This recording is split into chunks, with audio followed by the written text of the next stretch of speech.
Hello, everyone. I'd like to invite all of you, to check out etfatlas.com. It's a brand new portal that offers a comprehensive catalog of ETFs from the United States, Canada, and Europe. And whether you're a seasoned investor or just starting out, etfatlas.com is an invaluable resource for researching and comparing ETFs.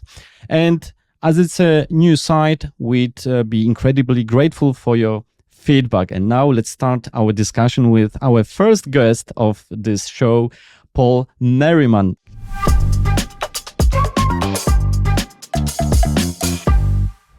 Hello, Paul. Jack, how are you? I'm fine, thank you. How about you? I'm just doing great. I feel that recently I have been attacked many times on my advocacy of small cap value. And I'm just hoping that somewhere along this discussion that you'll give us a chance to talk a little bit about that, because it's consuming a lot of my life. Yes, so for sure we will discuss small cap value as well. But before doing that, let's start from the beginning. Your journey in the world of investing is truly remarkable. Could you walk us through your background from your early days as a broker to founding your own advisory firm and then eventually establishing the Merriman Financial Education Foundation? What were the pivotal moments that shaped your investment philosophy, Paul? I was thinking about that recently. I got married at 19. I was not a natural investor. I was a natural saver. I started working when I was 11 and worked all the way through junior high and high school. And so saving money, making money, I knew how to do that. But I didn't have any background in investing. And at 19, I get married. And my wife's father, an engineer, was in love with the stock market. He really enjoyed the stock market. And as I think about it, in a sense, that's where my investing story starts. He not only taught me how to understand investing, he taught me how to read a racing form through the eyes of an engineer. He taught me how to drink vodka martinis. After all, he was from Ukraine. But the point is, I think that was the first mentor that I had. And then when I went away to college, being married and all, I was having to work while I was going to school. So there wasn't a lot of time for investing. But I did come to the conclusion that what I wanted to be when I graduated was a stockbroker. And of course, I really had no idea what it meant to be a stockbroker, but that's what I wanted. And so I started when I was about 19, interviewing with a New York Stock Exchange company with the idea that I would go to work for them when I got out of college. And they kind of brushed me off and said, "Go away, young fellow, go out and learn how to sell anything, sell fuller brushes. But we don't want to hire young people." And I was talking about when I would be 21. And we want people who have sales experience, because that's the most important experience that you need. Now, I should have understood something from that guidance about the industry. But I did finally, after going back and bugging those people year after year. When I graduated, they hired me. And so I was in hog heaven. I just loved the fact that I was getting an opportunity to be part of the Wall Street experience. And of course, the Wall Street experience was to pick up a phone and call somebody and make a solicitation. So I did learn early on that there are conflicts of interest at that end of the industry that are huge. And the story I've shared many times was from a really nice guy. Ed was in his 30s. He was a smart guy. He helped his clients. But he told me when I came into the firm, we are not here to make money for our clients. We are here to become a member of the family, so beloved that to kick us out of the family would be as difficult as kicking one of the kids out of the family. So I learned again something about the industry that was kind of a red flag. But within a couple of years, I saw the light and I got out of the industry, that part of the industry. And then I did a whole bunch of different things. I started a mail order company. I ran a manufacturing company, a small local public company in the Seattle area. I did things that didn't exactly have to do with Wall Street, but they were on the edges, certainly, of Wall Street.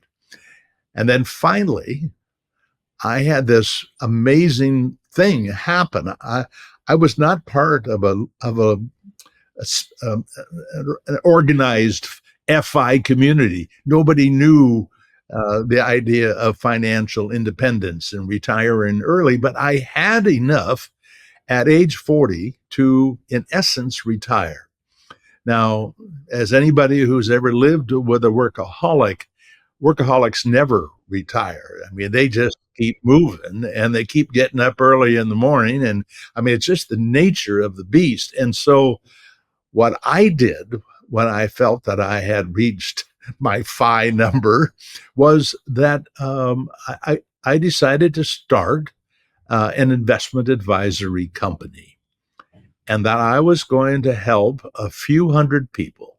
I did not, I saw what I was doing to myself. I saw that I was out of control and that I was putting in way too many hours and that it wasn't good for the family. And it probably wasn't even good for my health, but that's what I'd been doing. So I started this thing for fun, purely for fun. And my minimum amount of money to hire me, you had to have $2,000. If you had $2,000, I was the guy that would go to work for you for a year and charge you 1% or $20 to give you the financial advice. Well, I might not have been a great advisor at that point. In fact, I never became a certified financial planner, Jack. We had lots of people in the firm that did that by the time that the firm had matured 30 years later.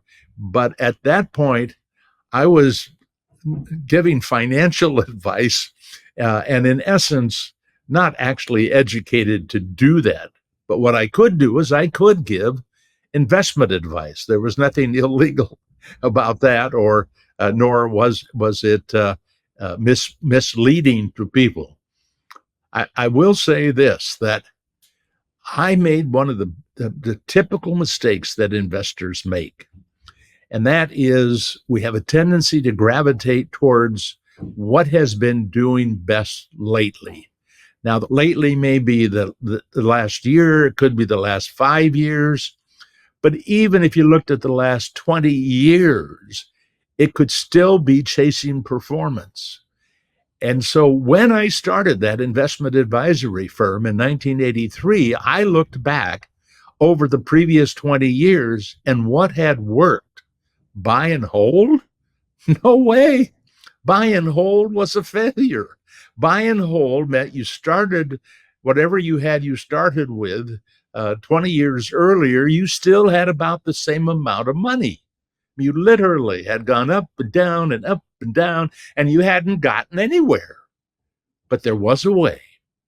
And that way, over that 20-year period, was to use simple market timing strategies to be able to time the market.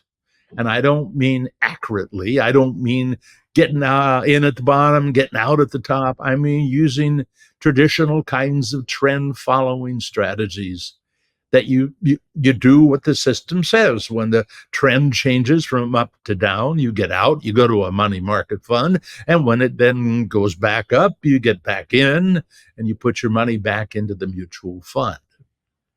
And it was, to me, it was simple and theoretically something anybody could do. Well, it turned out that the worst strategy you could use after that 20-year whipsawing back and forth was market timing. You were way better off to be a buy and holder for the next 20 years.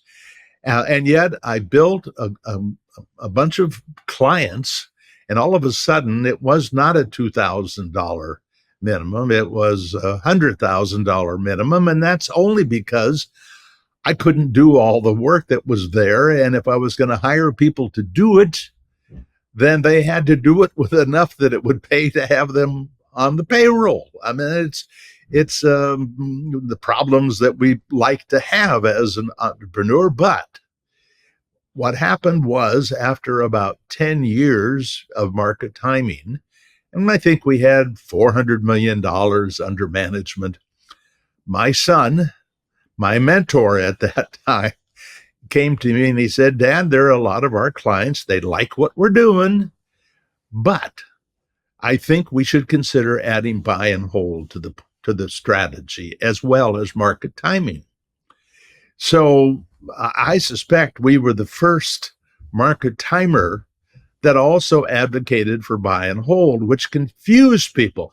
They would come to my free 3 and 6 hour workshops. And at the end of the workshop, when I've taught them how to be a good buy and holder and how to be a good market timer, they would walk out of there and ask, what does this guy really believe in? Well, I guess it is confusing. And one of the lessons that I learned, particularly after having built my business and sold the business in 2012, I realized I do not want to try to help do-it-yourself investors be market timers, because they're not going to do it. The odds of somebody, and you know this, I think, too, Jack, because you understand market timing, you have to do so many things that are counterintuitive that you just basically give up and say there's got to be an easier way. And so that easier way, theoretically, is to be a buy and holder. And guess what? That's not easy either, because people still have a desire to have their money in what's been doing well lately, rather than having a broadly diversified portfolio that gives you exposure to good stuff and bad. I mean, that's the whole idea of diversification. You're going to be unhappy with part of the portfolio.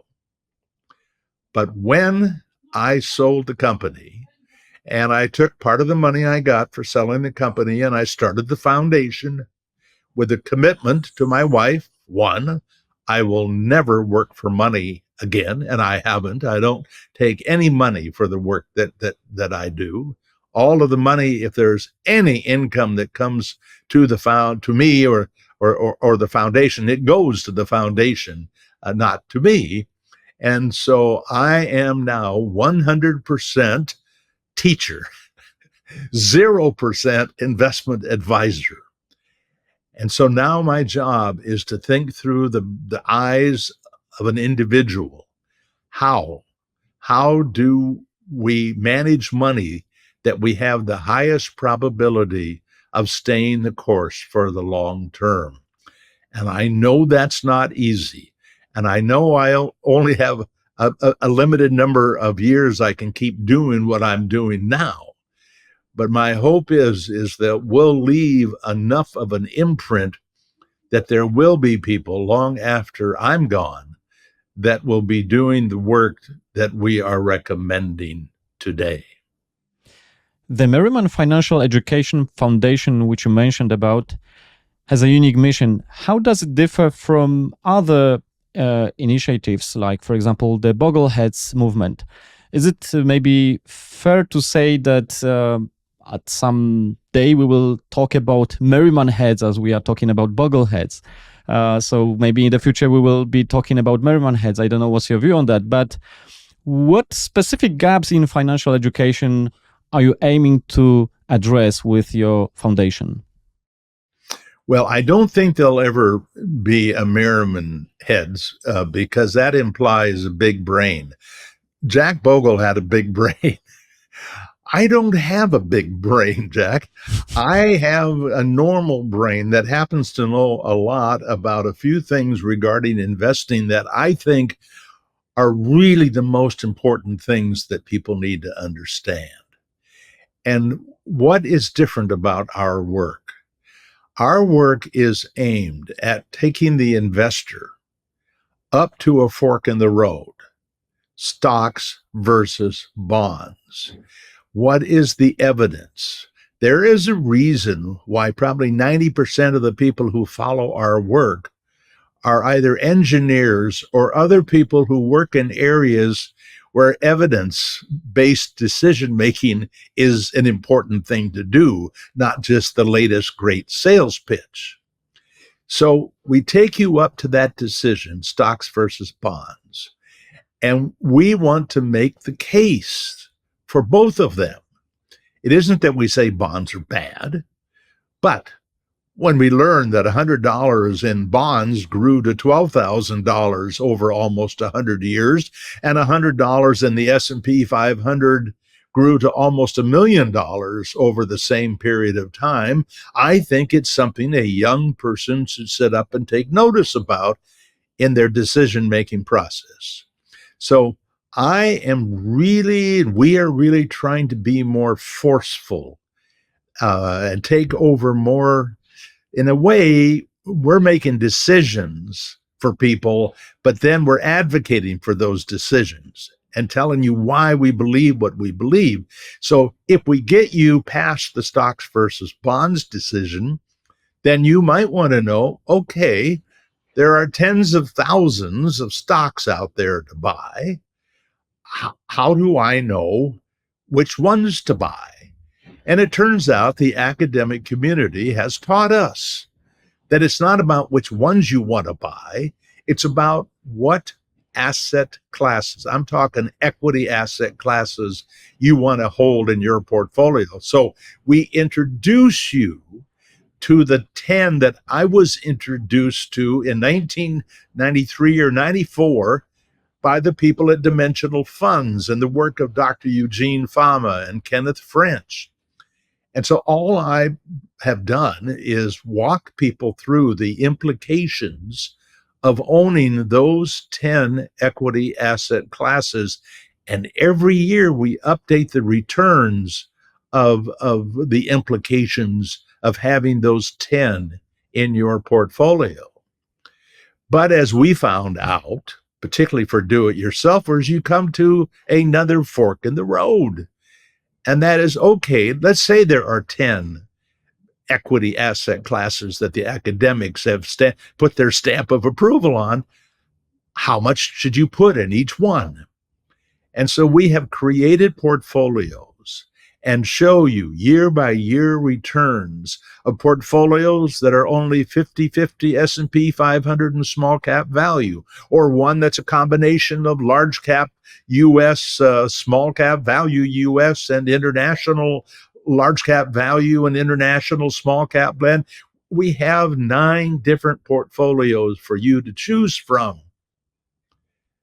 And if you choose from them in your all equity portfolio, and we give you tons of data as to why you might pick one over another. So not everybody comes to the same decision. And that's why we have the several of them, more than a handful.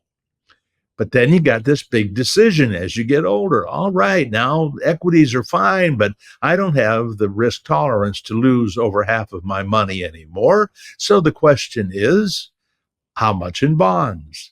Well, if we're going to help you with that, we have to give you the numbers, how much in bonds and how much in stocks. And so we have tables that show you the year by year returns of these different combinations and the worst periods and the worst drawdown and the compound rate of return. And then we show you the distribution strategies. In other words, we are walking you through step by step these approximately 9 or 10 decisions.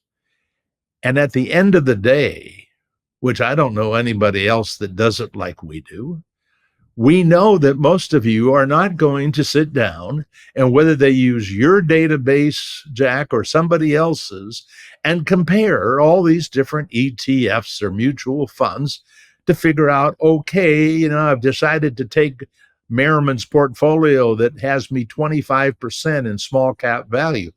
But I don't know what small cap value ETF to put in my portfolio.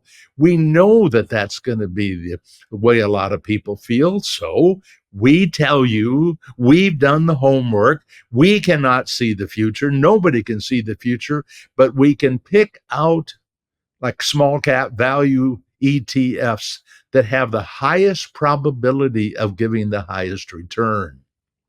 And there's tons of evidence. You know the evidence. I know the evidence.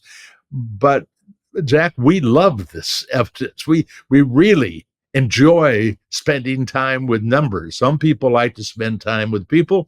Some of us like to spend time with numbers. But the bottom line is we have now walked the investor through everything so that they can, on a do-it-yourself basis, they can put the portfolio together and eliminate having to hire an investment advisor to do that for them and putting an extra 1% in their pocket for the rest of their life.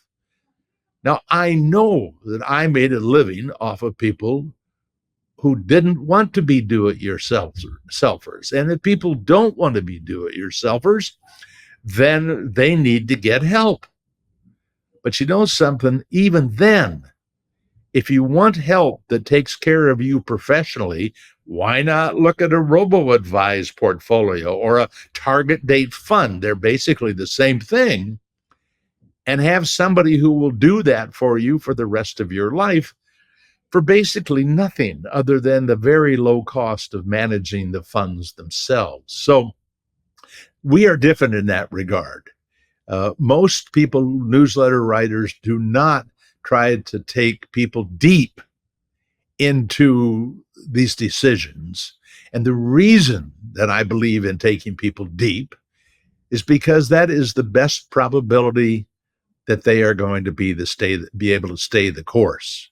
And I'm sorry to go on and on about this, but I think it's important that when we're trying to help people and we want to do the whole job, then you've got to dig deep and you've got to show them the same information that the investment advisor would need to know, because when you're a do-it-yourself investor, you are the advisor for the number one investor in the world. And I want you to be prepared to do that. Paul, I wanted to ask you about John Bogle. Your 2017 meeting with John Bogle seems to have been a significant event, and you mentioned it changed your perspective on Bogle and on Vanguard as such, and also that Bogle was very nice to you except for 30 seconds. Could you share more about this encounter and what insights did you gain and what happened during those intriguing 30 seconds with John Bogle? Well, I will tell you this. He had more arthritis than I have in my hand. And by golly, when he waggled his finger at me for 30 seconds and made a short speech, boy, I'll tell you, I listened. No, it was a fascinating 90 minutes. And if my wife had not just kept telling me, go back and see him, he's invited you to meet with him, go back and see him. And I'm real frugal. The idea of spending money to go back and sit with him just was difficult, but I did it. And boy, did I get a payoff. And what I found out, a couple of things that are important to know about what we believe in versus what Jack Bogle believed in. He had a goal for each and every investor. And by the way, when I spoke with him, he didn't have anything to say about the institutional end of the business. The only end of the business he seemed to care about was the end that addressed the small investor and the person who, if they didn't do the right things, if they listened to Wall Street, would likely not be able to retire with the amount of money that they would have if they listened to Jack Bogle and if they used index funds and all of the things that we now know about, but certainly were not common knowledge back in fact, even in 1983 when I started my investment management company, Vanguard was not established as the king of the hill as it was by about 1999. But here is his focus. His focus was having people do the right thing and to have them do it for a lifetime. And if they would, he believed they would have enough money to retire. And I totally get it. I didn't realize how attached to it he was until I had that time with him, but I do get it.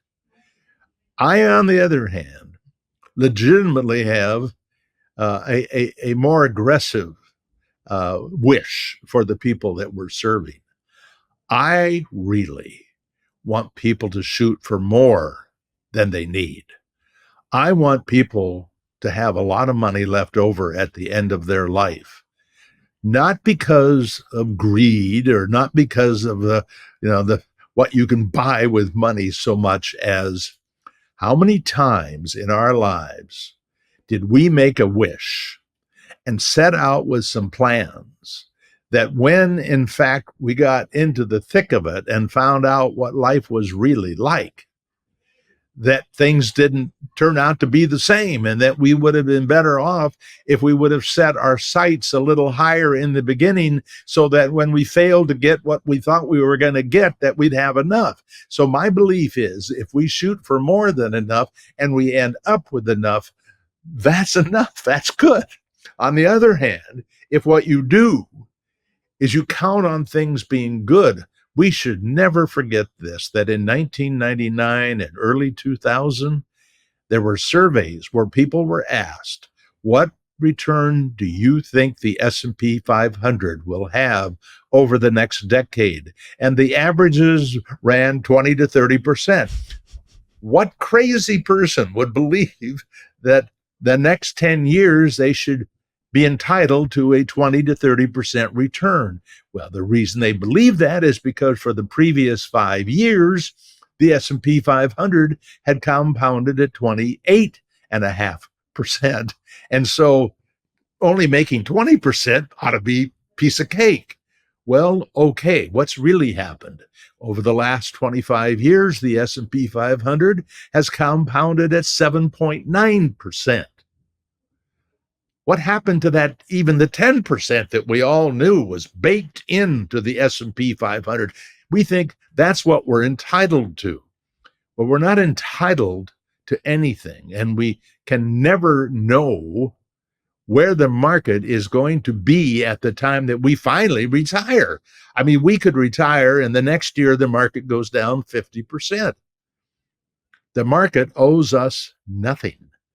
And so what I believe is we do what we can to protect ourselves against the catastrophic. I worked longer than I had to because I wanted to accumulate several times what I needed, because I have always been one of those, the glass is half empty. I've always been afraid of the catastrophic ever since I was a kid. And so I think, by the way, this idea of over saving, that's going to appeal to a lot of people. I know from experience, but a lot of other people want to die broke. And we, of course, we know how to do that too. But the bottom line is the difference between Jack Bogle and me. One is, well, actually, there's another one, but one is the fact that I want you to have more than enough. And the other is Jack Bogle, the waggling of the finger, was about him being critical of me trying to teach people, because that's what I was doing in 2017. I was still teaching people how to build a 10 fund portfolio. He said, you can't do that to people. They won't do it. They won't stay the course. There'll be too many reasons why they should monkey with the portfolio. He said, I think the work that Fama and French have done is great work, but people shouldn't try to use it because it will confuse them. And I know he's right. So what have I decided to do? By God, I'm going to educate a handful of people, even if they're all engineers, so be it. We know that engineers as a group are good savers. We know that engineers as a group tend to be frugal. And so I know I'm preaching to a choir of people that have some of the same beliefs that I do, or we do. And in fact, Chris Pedersen and Daryl Balls, the two guys that I work with and are trying to help folks, they're both engineers. I have a 60 plus year history as a salesperson. So I just happen to believe as a salesperson what the engineers and the academics have taught me. Paul, let's consider then a complete novice to investing, and let's imagine such person. And how would you approach convincing someone to think about their financial future and how to start investing? And once they on board, so that you have convinced them to invest, what specific strategy would you recommend for long-term capital building, particularly for retirement? How does this strategy differ maybe from, let's say, conventional wisdom? Well, I don't know how different I will be from conventional wisdom, but I do know that what I'm trying to teach young people is that this is not about what's a stock and what's a bond. And a lot of these things that lead people to building portfolios. I start them at the base. I start them with the impact of math on numbers, the impact of compounding on numbers, the impact of compounding early, doesn't matter about the stock market or the bond market. It's just, what is the math of investing? And if they don't understand that, I fear that they won't have the ability to stay the course if they don't understand that it is about the math. How you reach those numbers that you talk about in the math of investing is about choosing either bonds or stocks. And we get around to that later. But I do believe, and this is something that has taken me a long time to put together, I do believe that for these, like the college kids that I'm talking with, I want them to realize that investing is simply a series of real easy steps that have to do with building a business. Because when we invest, we are in business, and we are the business. And we are the ones who have the $10 a month or $100 a month or $1,000 a month to put into the business. And that the future success of this business is not about the market. The future success is all built on your ability as the senior partner into this relationship with the other parts of your business. But you are the senior partner because at the end of the first year, you put in $1,000. It is now worth $1,050 because the market went up a little bit. And so what was your success about in your first year of business? Because you put the money in there to start it. The market made a lousy $50, and it wasn't easy for you to come up with 1,000 in the first place. But that's the start of building this business. And this business is, as far as I'm concerned, is the best business in the world. It's the business of whether it's 500 companies in the S&P 500 or 1,000 companies in a portfolio that's half in the S&P 500 and half in small cap value. I don't care what that arrangement is, but I do know this, that when you get up in the morning, those businesses, many of them have been working all night. People have been getting up, going for their 8 hour period, and they got their lunchbox with them, and they're working hard. And also people working for those companies that you own, they're crooks. They're just outright crooks. They're liars and they're cheats, but they're in there. We got to understand that. And so some of the people that work for you are in China. Some of the people are in Japan. Even if you only think you're in the U.S., I can tell you, you got money working, people working for you overseas. You got a business that's cooking and likely to continue to move along. As a matter of fact, a great deal higher probability than if you went out and started a business on your own today. I would bet on the S&P 500, and I would probably over an individual starting the business, because we know that's, I don't know, 1 out of 10 or 1 out of 15 businesses survive. No, our business is going to survive. How well it will do will be based on things that I have no control over. But you're building that business. Then a magic day comes. It is truly magic. Or let's call it a magic year. And in that magic year, you look at what the investments made for you, and they've made you 100,000 in this last year because you started with 1,000. And we show tables, lots of tables, exactly how this would have happened since 1970. In fact, we even have a calculator that you can go back and start in 1983, or you could start in 1990, and you could see how you would have done. But the bottom line is, at that point, that your businesses are paying you more than you're putting in. Now we've got a partnership that I like, because I'm hoping you will have learned the lesson to keep putting in the relatively small amount of money you're putting in, but ride the wave of long-term success of this multitude of investments. And the academics have taught us something really important, Jack, and that is the likelihood of long-term success as an investor is better if you own all the companies than if you own the companies you think are the best. I just went back and looked at 1999. What were the 7? I know we talk about the magic 7 or whatever we have right now in our economy, but there were the 7 biggest companies back in end of 1999. Those 7 companies have produced about half the return of the S&P 500 since then. And one of those 7 went through bankruptcy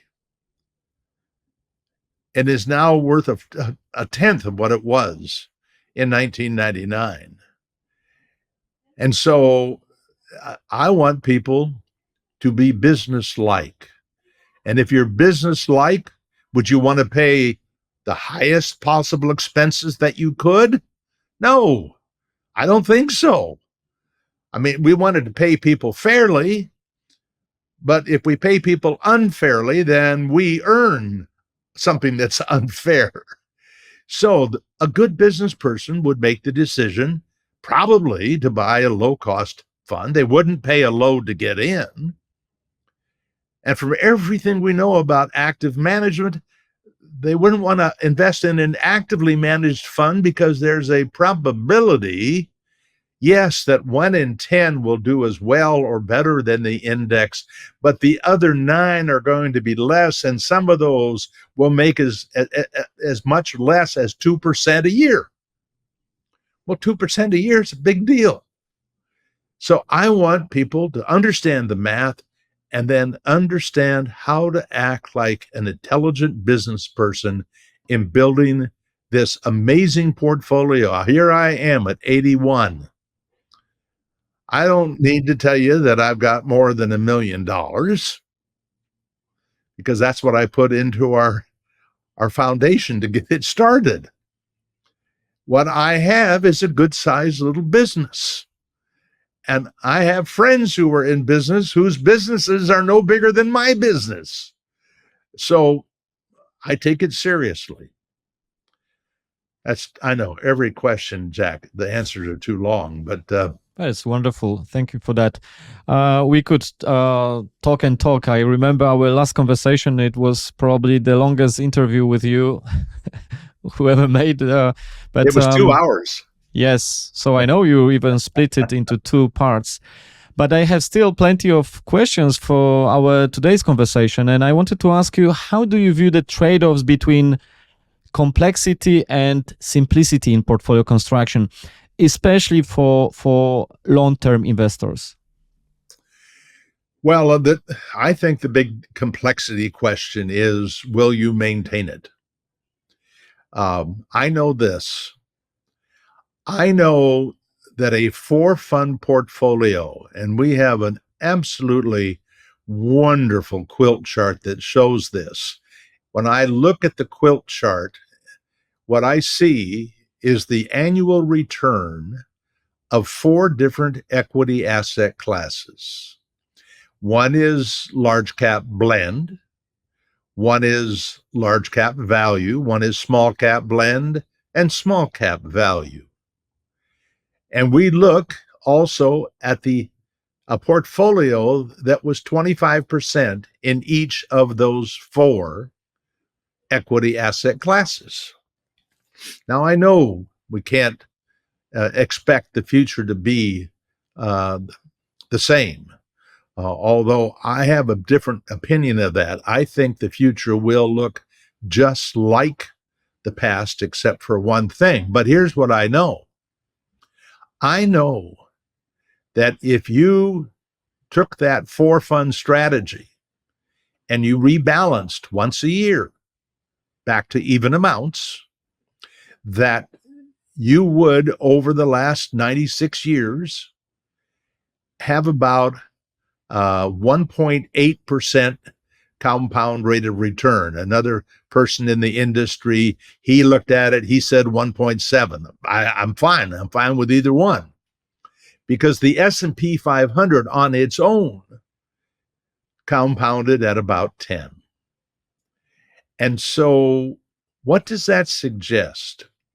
It suggests that if you were willing to buy four funds instead of one, and if you're willing to rebalance once a year instead of just don't worry about it, just keep on trucking, that you would get a very fine return with the S&P 500. But I can tell you this, about 28% of the time you'd be at the top, and 41% of the time you'd be at the bottom of those five different choices, all over the place. And the quilt chart colors each asset class so you can follow the S&P 500 up and down and all over the place, just as easy as pie. Now, what do I like about that?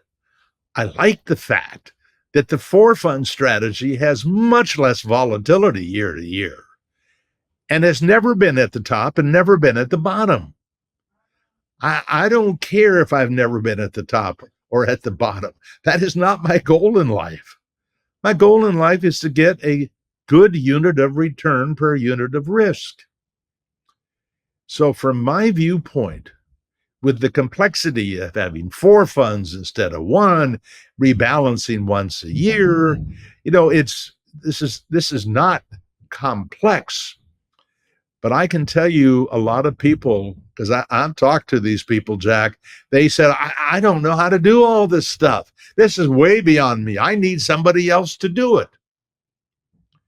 Well, when you follow the math of paying somebody 1% to do it for a lifetime, and you put away $6,000 a year for 40 years, and then you live on it, and then you die at age 95, you will have paid out, because of that 1% charge, $3.5 million in management fees. would it be worth $3.5 billion for a 21-year-old or a 30-year-old or even a 60-year-old to keep that 1% in your family's pocket rather than somebody else's? And again, I did this for people who wouldn't do it on their own. But I always showed them how to do it on their own. If they wanted to, go at it. And I've always had a certain appreciation of their dilemma. And what I have used for 40 years in my presentations is I tell people that I've been on a diet virtually since the 5th grade. I have lost over 4,000 pounds. And that's because I have no idea how to maintain the discipline.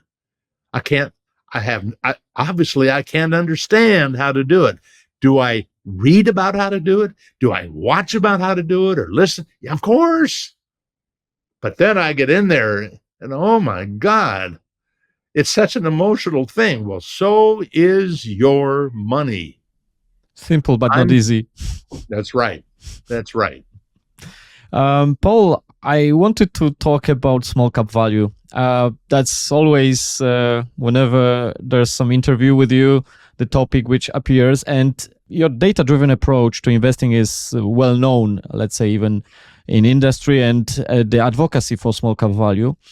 And as Edwards Deming, for example, famously stated, without data, you're just another person with an opinion. Yeah. Could you elaborate on why this particular asset class is so compelling to you? I mean, small cap value. And how do you reconcile historical data with future expectations? In what ways do you believe that a rigorous analysis of data can help investors identify opportunities in small cap value? And how do you address potential criticism, because there's a lot of criticism also regarding the reliance on historical performance as a predictor of future results? Sorry for the very long question. It is the challenge, I think, that investors have with whatever decisions they make. Because we have the same problems for people with internationals and REITs and anything that hasn't been performing well lately.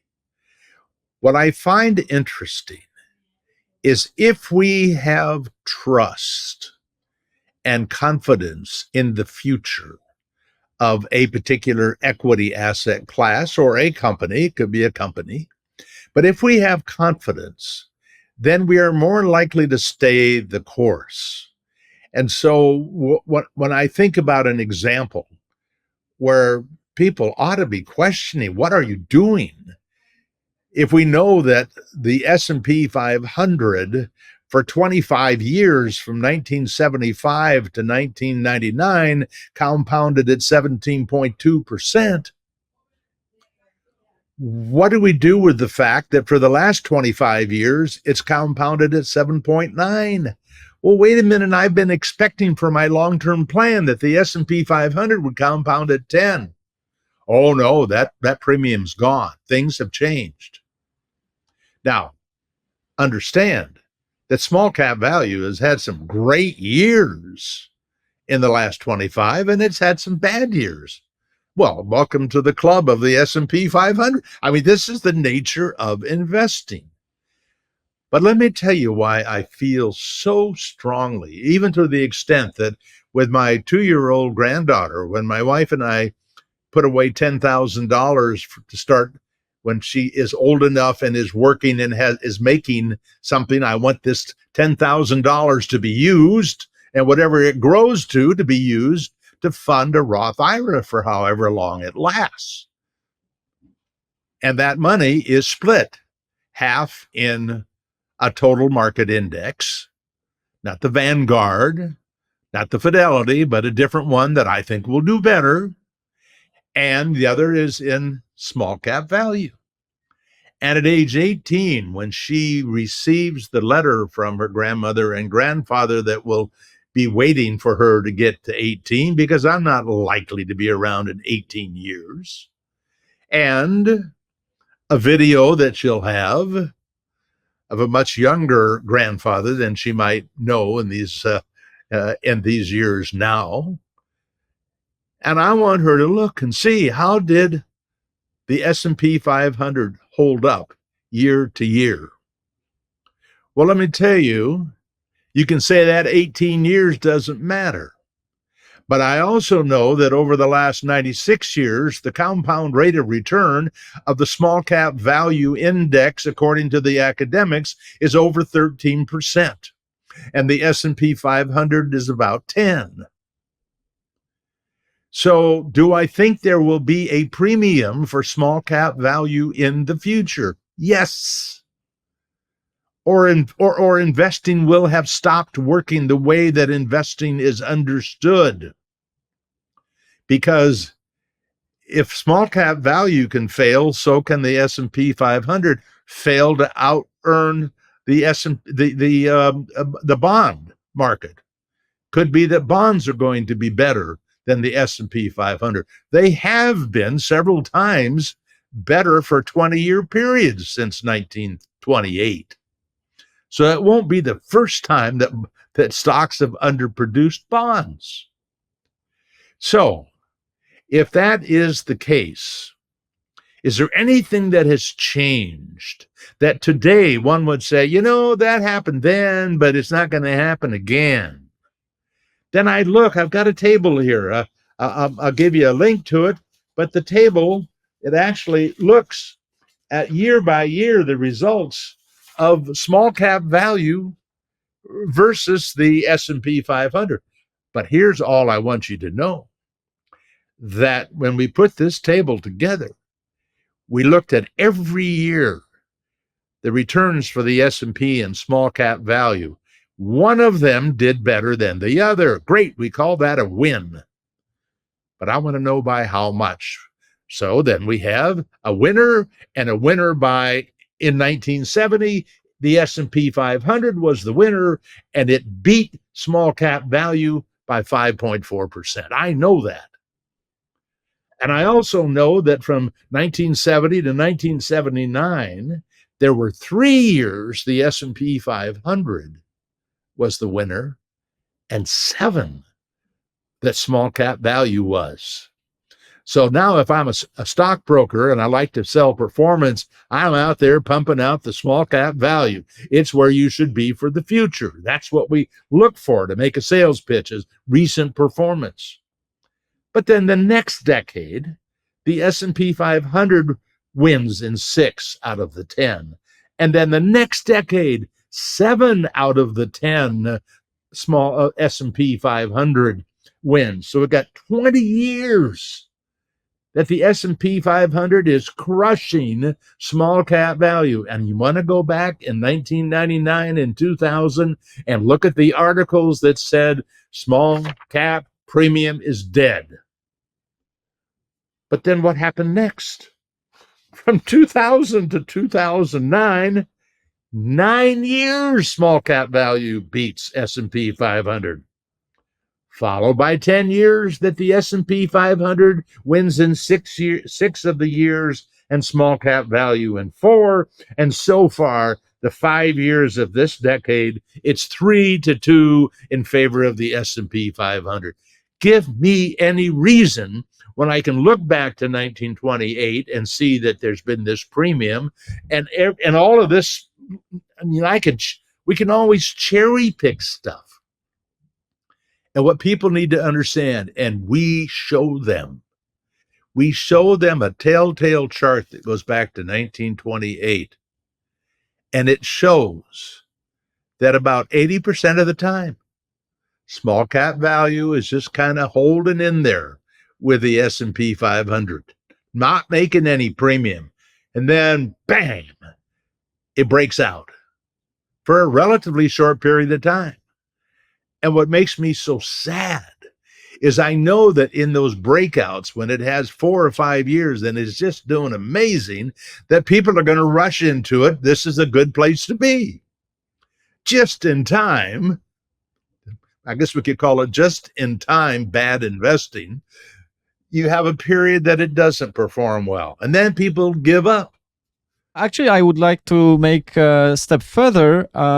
So we discussed small cap value, but I wanted to ask you about a bit different topic, but let's say related to it. Namely, the emergence of ETFs is providing us access to strategies, for example, like managed futures. And it has democratized sophisticated investment approaches. So I'm particularly interested in trend following strategies. So doing it on our own is not easy, but now we can just buy ETF doing what hedge funds were doing in the past. And research suggests, so I'm also a data-driven person as you are, suggests that incorporating trend following strategies into an equity portfolio can be especially compelling because they have the potential to reduce portfolio risk without sacrificing returns. Unlike bonds, I remember in one of your material, you were saying that bonds is like, pressing the brake pedal, that you are slowing down. And it doesn't have to be the case when you, instead of adding bonds, you are adding trend following managed futures. And I wanted to ask you about that new ETFs. They are just appearing since a few years, so it's still pretty new thing, especially for retail investors. But I even recall that you were using some trend following approach in your private portfolio. So in my own portfolio, Jack, yes, I am partly in market timing. That works well for me and under the umbrella of an IRA or a tax deferred. And I have buy and hold, and my buy and hold is half U.S. and half international, and half big and half small, and half value and half blend. I mean, I got diversification, more diversification than I need, but because I'm a catastrophic person in terms of how I look at that glass, I feel comfortable having a huge amount of diversification. But here's why I am not an advocate of individuals' market timing. And this is not because I don't believe in market timing. I wouldn't have market timing in my own portfolio. And that is that market timing, and the first thing I think people need to understand is the unit of return per unit of risk is not going to change much with the timing. Because if you look at systems long enough and test them in good times and bad, what you'll find is a 70% equity, 30% fixed income strategy with timing will have about the same unit of return per unit of risk as a 50-50 buy and hold. So have you accomplished anything with the timing? Well, for me, you will have. I am not looking for higher rates of return. I am looking to reduce my volatility in my portfolio. And I know what it feels like to be out of the market when the market collapses. One of the lucky things that happened to me, and it only can be luck, is that in 1987, my trend following system, and all you'd have to do is apply any trend following system that was not too long term, got me out of the market about a month before the market collapsed. And so for the rest of that year, we were in cash. And I got on Wall Street Week, which was a TV show, and I got on Nightly Business Report, and I was a U.S. News and World Report, had a 3-page spread on me, my work, and boy, was that good for my business. But I can tell you that all the people who then hired me got to watch me have mediocre performance in 1988 because it was a different market pattern. And so I'm willing to be in equities with part of my portfolio with an exit strategy. And even then, I'm also market timing bonds in that portfolio. Not short-term bonds, obviously, but longer-term bonds and high-yield bonds. And international bond, but you can do a lot of different things. But I think Jack Bogle was right. If I try to help market timers, then it might actually end up convincing somebody that they should try to do it themselves. Now, I was your age. How old are you, Jack, if I may ask? I'm 44 right now. All right, 44. So I retired at age 40, and I remember how I felt about market timing. It was something everybody should have because it was trying to defend against the biggest risk of all at the end of the day that you can't otherwise diversify against is market risk. And so the only way to diversify for a buy and hold or to market risk is to have fixed income, which is why we have tables that show the implications of different percentages of bonds in a portfolio along with equities. But market timing means you have to have a strength, I'll call it of character or discipline. Maybe character is making it sound different than what it is. But if you can't accept multiple losing trades in a row, if you can't accept buying into a market that you got out of, but you're buying into it at a price higher than you got out of it, if you can't do that, you're not going to be a good market timer. And the market timer, this is not easy for people to put their head around. I am preparing for the very worst of times. I have got a way to manage a portion of my portfolio to address the catastrophic. A lot of people don't, they want to pretend that isn't going to be part of their life. It's like people who say that someday we have to pay the debt back and not keep piling up all this debt for future generations. And then we all clap and say, that's right, that's right.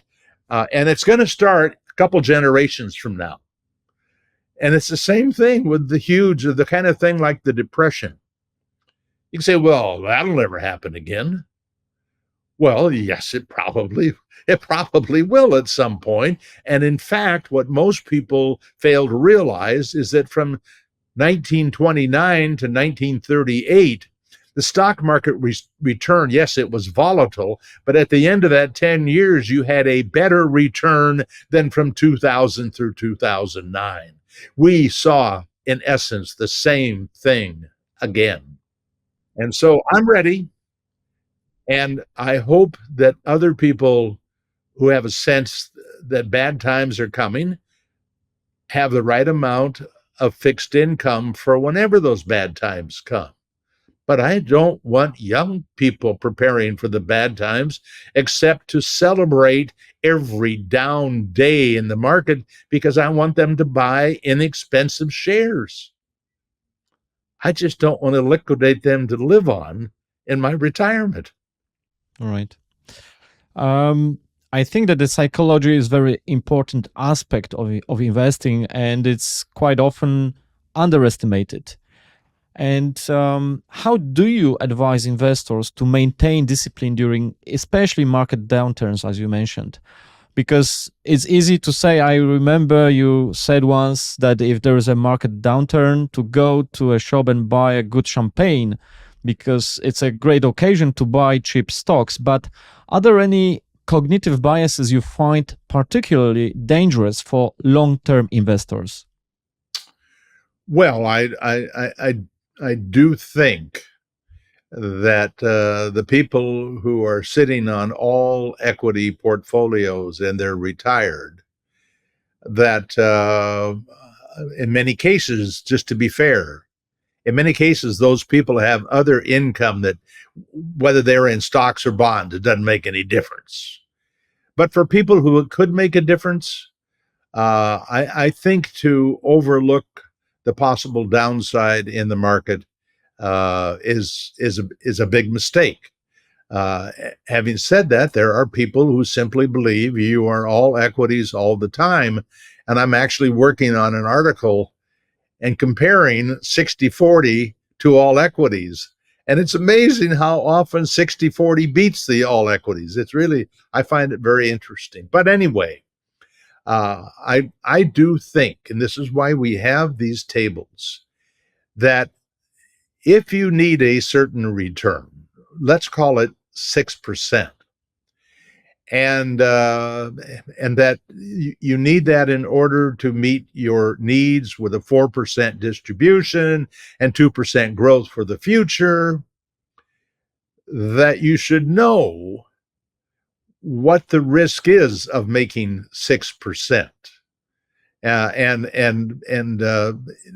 It's very likely that the risk that's built into that portfolio is a decline of 25 to 30% of the value of your portfolio. And if you don't have the willingness to address that as a reasonable downside, then it means you might likely have adjustments you'll be making. I have not given up on the idea that I could go live with my kids, but I'm not sure that they would want me with me talking on podcasts all the time. So it is that's always a possibility, is move in with the kids. But we're trying to, and John Bogle, he was trying to keep people from moving in with the kids. And so I think we need to be realistic about market returns. And one of the reasons that we have dozens and dozens and dozens of tables on distributions at 3%, at 4, at 5, at 6, fixed adjusted for inflation, variable with no inflation, and we have all these different ways for people to face the truth of the past. What we don't know is what the truth of the future will be. And I made a little comment earlier that I have a slightly different belief system than what most of the industry has regarding the past. I believe the future will, in essence, look like the past. I think we can count on that. And by that, I mean, last year, the S&P 500 was up, let's just call it 25%. And this year, and the year before that, it was a good year. But I can go back and look 1 year at a time at the returns of the S&P 500 between 1929, 28, and last year. And here's what I find out. There were lots of years that the market was up 25 to 30%. Lots of them. As a matter of fact, there were lots of years the market was up over 30. Oh, and then there was the downside. Some bad years, of course. Yes. I think we're going to have that in the future. Same good years, same bad years. What I don't think anybody can know, I know nobody can know, is what the sequence of returns is going to be. Nobody can know that. But to think that something different is going to happen in the future, we're going to have years that are all up under 10% or all up over 20, it's not going to happen. They're going to be all over the place forever. And if you don't get a sense of that, you look at those quilt charts, look at it 1 year at a time. Look at who number 1 and number 5 is. Look at how little they made so many years and how much they made others. This is a wild ride. And we have to look at it as a lifetime ride, not a year ride. I don't even know what I did last year. I have no idea what my personal value of my portfolio is versus the last of the year before. It doesn't matter. I've got 10 equity funds. I've got a handful of bond funds, and they're going to do what they're going to do. And I can't take any credit for having called the market was up. You watch what professionals do so often. They'll say, oh, I think the market's going to be up 10% next year. Well, yeah, I mean, that's the compound rate of return. As a matter of fact, I think it was actually only up exactly 10% one time. So their track record is not all that good either. I wanted to ask you how might technological advancements or maybe demographic shifts or geopolitical factors influence investment strategies? Do you think that there is some risk, especially if we will look ahead decades, or do you think that people will just remain people and all these changes around us will just change the narration, but still our human behavior will stay the same? I really believe the human behavior will be the same. I don't know. I think about you at age 40 some, and I think about what the world was like when I was 40 and started the business, technology, um, all the ways that we have to maintain discipline that we didn't have then. Their investing has never been easier. Investing has never been more efficient. It's never been lower cost. It's never been more tax efficient. This is it. I don't know what they can do to make it better, but they're going to.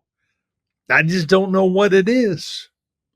But I do know this: for all the good information there is to help you and the ways to do it.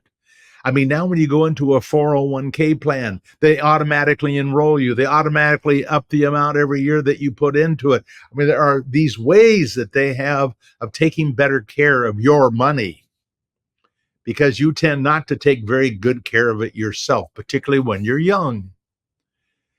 But what we also have more than we need, and I mean by a factor of 10, is bad information, bad advice, things that are not in your best interest, things that do not have high probability of long-term success. Having said that, people will win lotteries. I know this is hard to believe, but at odds of 300 million to 1, people will still win lotteries. And yet, theoretically, you could see a world where the lottery gets to $10 billion, I guess. So I don't know what's going to happen. I do know that I trust low expenses. I trust low turnover. I trust broad diversification. I trust equity asset class diversification. The academics believe it. It's not just having 500 stocks that are all large company growth or mostly large company growth. It's about having other equity asset classes. For some, it's international. Don't need international. You can live without international. Your returns will be about the same with internationals, but what will probably be different is it will be less volatile. All right. Before we wrap up, is there any maybe final piece of advice or message you'd like to share with our audience, Paul? Well, my message is all about education. And I guess the best advice that I have, and it sounds self-serving, but you go to paulmerriman.com, you go to boot camp, you look at those 9 pages of articles, podcasts, and videos, but you go there and you read those 9 pages of information, or you see what's there.